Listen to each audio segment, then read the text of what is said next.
Today we are going to learn the sodium metal. It stores into plastic container in the kerosene.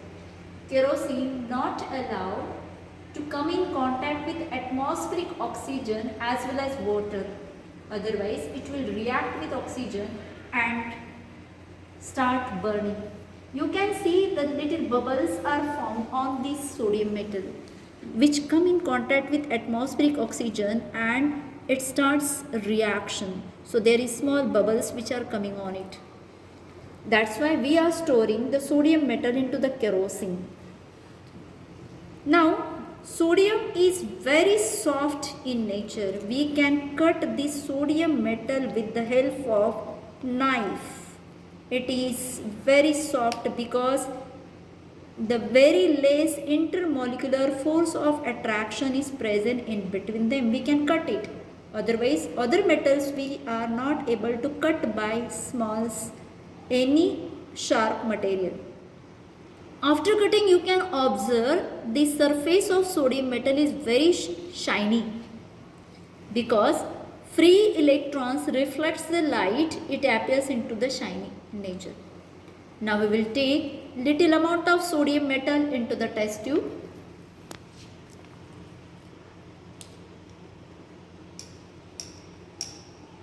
Sodium metal we will tap into the test tube.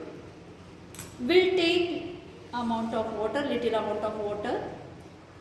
Before that we will hold the test tube holder to it.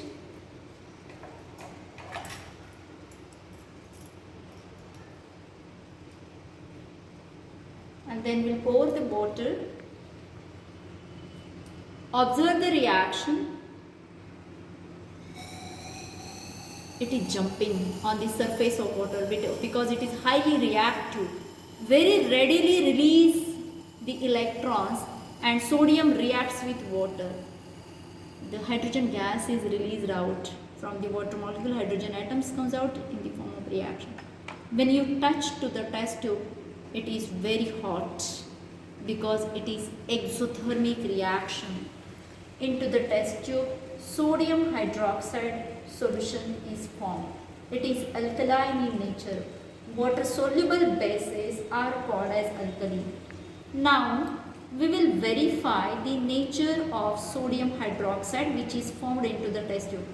If we keep blue litmus paper into the test tube of the sodium hydroxide solution, it will becomes or it will remains as it is blue in color. There is no change into the color because litmus paper shows blue coloration in the sodium hydroxide. If you change the color litmus paper, that is red litmus paper, if you take the one piece of red litmus paper, it will turn into the blue in color, into moist litmus paper. First of all we will dip into the water. Moist litmus paper, when we dip into the sodium hydroxide solution, it turns into the blue in color. Red litmus paper or pink litmus paper turns into blue color, and it proves that it is alkali, it is basic in nature.